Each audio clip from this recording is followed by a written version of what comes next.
Let me start off by saying this. I'm not a good person. Life never gave me a chance to be otherwise. I have stealed, scammed, lied, and yes, I have killed. This is my first and probably my last confession I would be able to make, since I know now that my life is about to end. I was raised in El Salvador, where being born poor was a death sentence no matter where your life goes. Either be a part of organized crime or be a victim of it. I didn't have parents, I didn't have friends. I was alone most of my life. I'm not trying to excuse myself because I know there's no excuse for all the things I've done. With all that in the table, let me tell you about my encounter with Cadejo. In our folklore, Cadejo is a black dog created by the devil himself to give the damned souls a premature trip to the fiery pits of hell. I never believed it. Why would I? Dogs aren't typically scary. Hell, I've had dogs, big dogs even, and none of them have ever frightened me. And yes, I've been bitten and scratched by dogs. Every dog owner has been. How naive was I?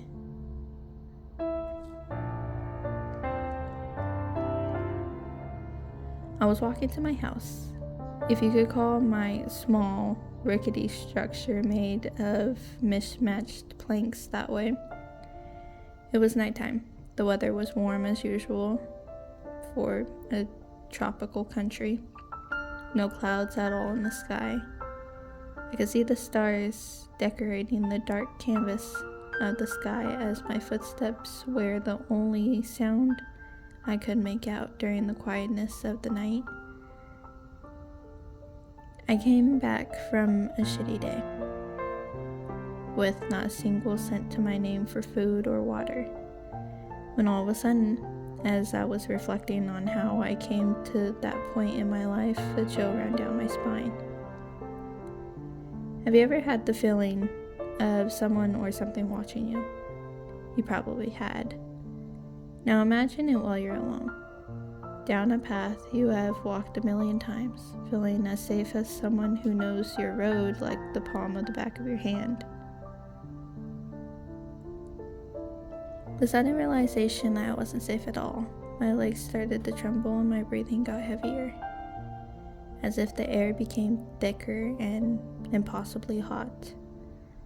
My vision blurred as my hearing could capture a noise.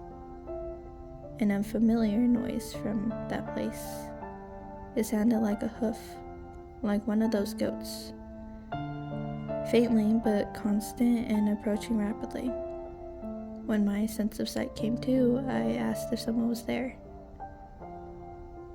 I screamed to the air, and no response at all. Then I saw it. It emerged from the shadows as if it was materializing from the night itself.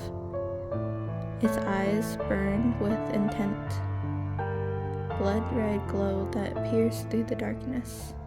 Its fur is matted and clinged to its gaunt frame. Coated in shadows, a foul odor like sulfur and decay permeated the air around it, and its growls sounded like a chorus of anguished whispers. As it moved closer to me, in seconds that felt like an eternity of suffering, the ground seemed to tremble faintly, as though the very earth recoiled from its presence. Its form is that of a massive dog, much larger than any ordinary pet, with a muscular yet unnerving, graceful build. Just when I thought I would collapse or even die under its gaze, it stopped. It didn't leap for lunch. It just stood there. As if savoring my fear, my legs finally responded and I stumbled back, almost tripping.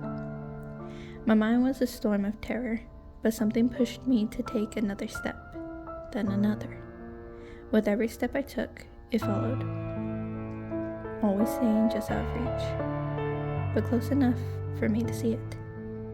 I walked backward, eyes locked on its burning red gaze, refusing to turn away, my heart pounding painfully in my chest, my breaths hollow and rapid.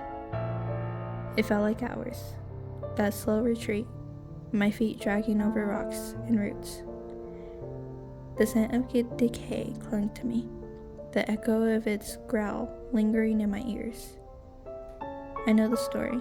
I know why it came to me.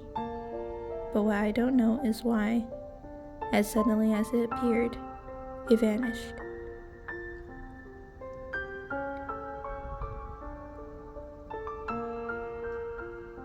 I stood there for a long moment, heart still hammering, legs trembling. The path ahead was empty now, but the memory of those glowing eyes burned in my mind. I had faced sisoiqadra and survived. Why did I survive? God knows I don't deserve it. When I finally made it back home, I just stayed there, standing, contemplating every single choice I've ever made. I want to say that the encounter gave me a new perspective on life and death, how I want to live and where I want to go when I die. But I fear that no amount of self-reflection can help me. As I look out the window and see glowing red eyes coming from the silhouette that appears to be a massive black dog.